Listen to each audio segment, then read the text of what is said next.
अगला सवाल है कि इंग्लैंड में महिलाओं का मत अधिकार कब प्राप्त हुआ है। यानी इंग्लैंड में वोट देने का जो महिला का अधिकार था वो 1918 ईस्वी में प्राप्त हुआ था। ये भी क्वेश्चन बहुत भी है। अगला क्वेश्चन, नेपाल में जो लोकतंत्र, ठीक है, कि लोकतंत्र की बहाली हुआ था 2006 में हुआ था। इस समय है ना वहाँ के जो राजा था, राजा ज्ञानेंद्र वहाँ के राजा थे, जिन्होंने है ना ज्ञानेंद्र इसको बहाल किया था। ठीक है, भारत में पहली बार केंद्र सरकार में गैर कांग्रेसी सरकार, शुरू से ही कांग्रेस का सरकार था लेकिन पहली बार गैर कांग्रेसी सरकार वो है ना 1977 ईस्वी में मुरारजी देसाई के रूप में हुआ था। ये था जनता पार्टी का, जनता पार्टी का था, लेकिन ज़्यादा दिन तक इनका सरकार नहीं चला। उसके बाद है ना अगला सवाल है, इमरजेंसी यानी आपातकाल 1975 में केंद्र सरकार में लगाया गया।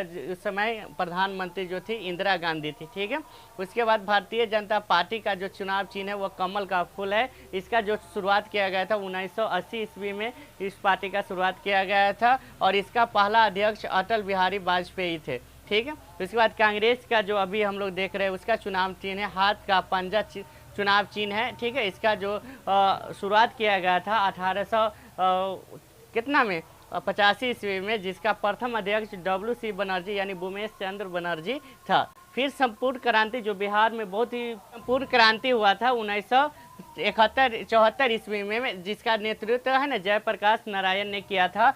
और उसके बाद भारतीय किसान यूनियन के प्रमुख नेता कौन थे? महेंद्र सिंह टिकैत।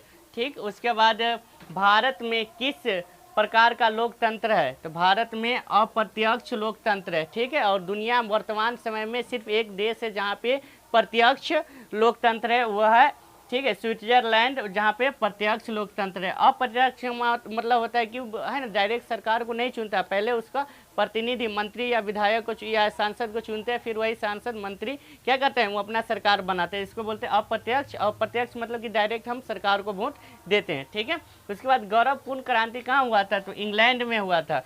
उस लोकतंत्र की सफलता किस पर निर्भर करता है? तो नागरिकों की विवेकपूर्ण सहभागिता पर। अगर नागरिक पढ़ा लिखा है, शिक्षित है, तो उससे लोकतंत्र की रक्षा हो सकता है। लोकतंत्र की सबसे बड़ी बाधा क्या है? तो अशिक्षा है। भारत में लगभग 1500 से ज़्यादा भाषा बोली जाती है, लेकिन संविधान में सिर्फ 22 भाषा को जगह दिया गया है। संविधान में कितने 22 भाषा को, और 22 भाषा को कौन सूची में रखा गया है? 8वीं सूची में रखा गया है। और भारत का जो राष्ट्रीय भाषा है हिंदी को बनाया गया है। तो ये चीज़ देखना हर हाल में ज़रूरी है। जो बच्चे इस बार फरवरी महीना 2024 में मैट्रिक यानी 10वां का इम्तिहान एग्ज़ाम देने जा रहे हैं, उसके लिए बहुत वीडियो ये बहुत ही खास है। तो एग्ज़ाम देने से पहले एक बार ज़रूर पढ़िए और देखिए इसको।